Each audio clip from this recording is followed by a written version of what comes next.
एक करोड़पति बाप का बेटा, अरबपति बाप का बेटा मुसलमान हो गया और पूरा भारत जल गया। मगर सवाल ये क्या वाकई इतना सादा सा मामला है जितना मीडिया दिखा रहा है? इस कहानी के पीछे कुछ और है जो हम देख नहीं पा रहे हैं। आज इस पूरी कहानी को हम ज़मीन से उठाकर आसमान तक पहुंचाएंगे और हर वो सवाल को, हर उस चैलेंजेस को हम सॉल्व करने की कोशिश करेंगे। हम पूछेंगे उन भारतीयों से कि आपके मुल्क में अगर कोई मुसलमान बनता है तो उसे कितनी मुश्किलात दरपेश होती हैं। जी हाँ, मैं बात कर रहा हूँ देवराज मलिक के बेटे की। उत्तर प्रदेश ज़िला शामी गांव के बड़े ताजिर, करोड़ों का जायदाद और एक अकलौता बेटा था। उसका नाम था आयुष मलिक।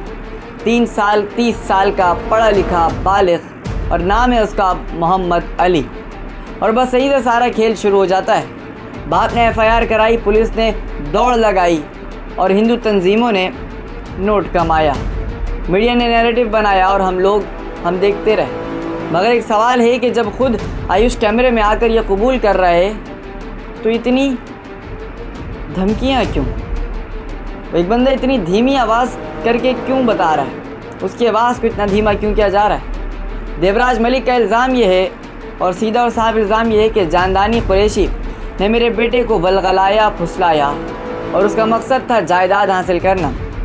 चांदनी कौन है? मैं आपको बताता हूँ। चांदनी एक जिम ट्रेनर है। चांदनी जिम ट्रेनर है, जी हाँ। और आयुष का जिम में आना जाना था।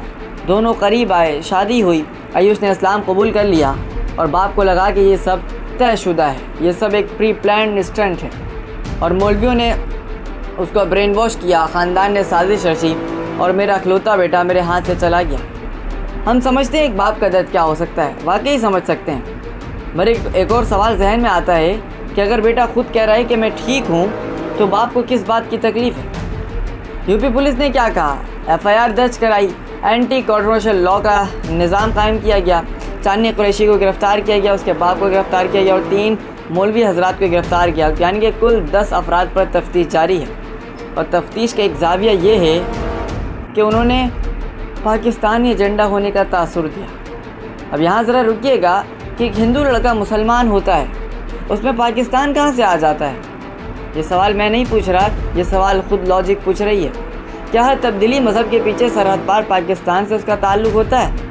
क्या ये चीज़ें ढूंढना ज़रूरी हैं? क्या मीडिया को TRP ज़रूर मिलेगी? क्या मिलता है आपको मेरे मुल्क पाकिस्तान को बदनाम करके? एक ऐसा नैरेटिव जो कहानी का तासुर ही बदल दे।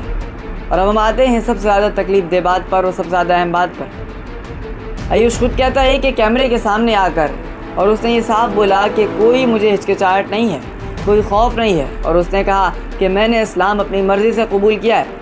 बचपन से मेरा रुझान इस्लाम की तरफ था। मैंने पढ़ा, लिखा, सोचा, समझा और फिर फ़ैसला किया। पिछले 2 साल से नमाज़ भी पढ़ रहा हूँ। और अब हम पूछते हैं कि हर साल नमाज़ पढ़ रहा है जो बंदा, तो ये फ़ैसला अचानक कहाँ से आ गया? जायदाद के इल्ज़ाम पर आयुष ने कहा कि ठीक है, मैं अपनी तमाम जायदाद अपनी माँ बहनों के नाम पर देने को तैयार हूँ, या फिर किसी NGO को मैं ट्रस्ट कर दूँगा।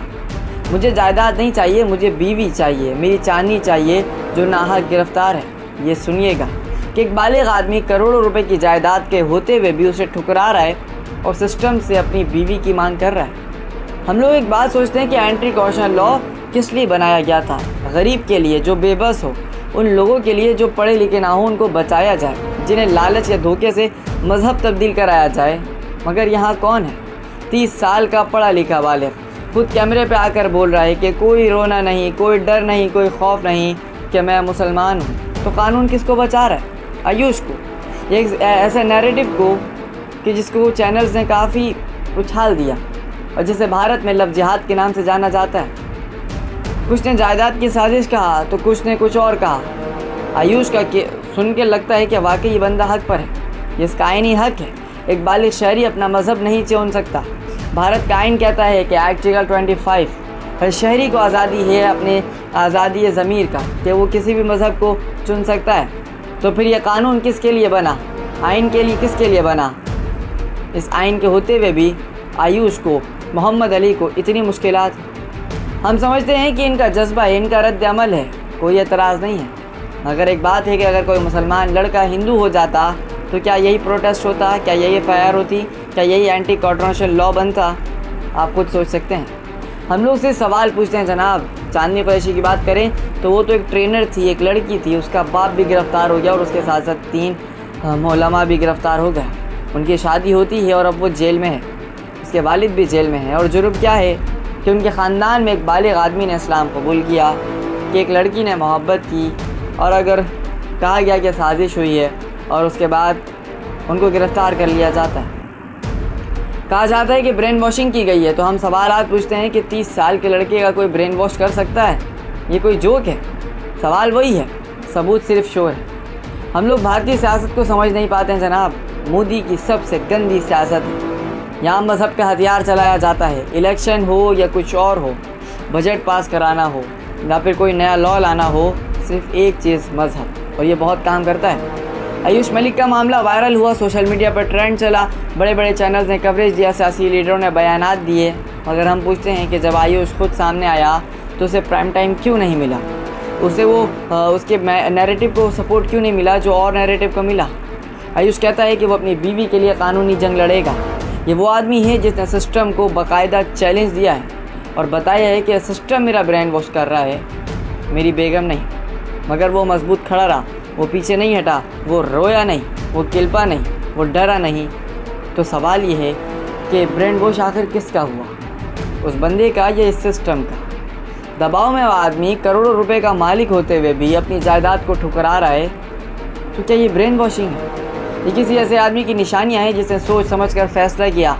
और हम लोग ने आयुष के फैसले को गलत नहीं कह रहे हैं, बिल्कुल सही फैसला किया और ये उसकी ज़ाती का फैसला है। हमारा काम सिर्फ ये दिखाना है कि एक बालिग शहरी के साथ क्या हो रहा है भारत के अंदर। वो अपना कानून इस्तेमाल नहीं कर सकता। भारतीय आइन में मजहबी आज़ादी मौजूद है, मगर अपनी ज़िंदगी में यह आज़ादी कितनी मजबूत है ये एंटी कॉन्स्टिट्यूशनल लॉ बेहतरीन तरीके से जानता है। यह कानून कब रहेगा, किस हुकूमत के दौर में बना, इसकी वीडियो मैं आपको आइंदा बना के दूँगा। हम ये नहीं कह रहे कि यह कानून गलत है, हम सिर्फ ये दिखाना चाहते हैं कि यह कानून वाकई कमज़ोरी की हिफाजत कर रहा है या फिर कुछ और। देवराज मलिक ने अपने बेटे के लिए FIR कटवाई और ये समझा था कि मेरा बेटा जो है वो डर जाएगा और वो पीछे हट जाएगा। मगर सवाल ये है कि जब तुम्हें 30 साल का बेटा मीडिया पर आकर कहे कि बाबा मैं ठीक हूँ, मैंने सही फ़ैसला किया, तो क्या बात की FIR इस बेटे के ऊपर तुक बनती है? ये सवाल कानून का नहीं, ये सवाल इंसानी हक़ का है। आखिर में हम लोग ये कहेंगे कि ये मामला भी ख़त्म नहीं हुआ। चांदनी उनके वालिद अभी भी जेल में हैं और हमें उनके लिए आवाज़ उठानी चाहिए।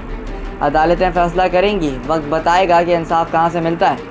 मगर हम सबको एक सवाल अपने जहन में रखना चाहिए कि जब कोई बालिग इंसान अपनी मर्ज़ी से फ़ैसला करे, कोई दबाव ना हो, कोई शिकायत ना हो, खुद कैमरे पर आकर कहे, तो क्या ये सिस्टम उसे हक़ देगा या फिर उसकी आज़ादी को दबा दिया जाएगा और उसे ट्रेंड बना दिया जाएगा और सच्चाई को पीछे छुपा दिया जाएगा?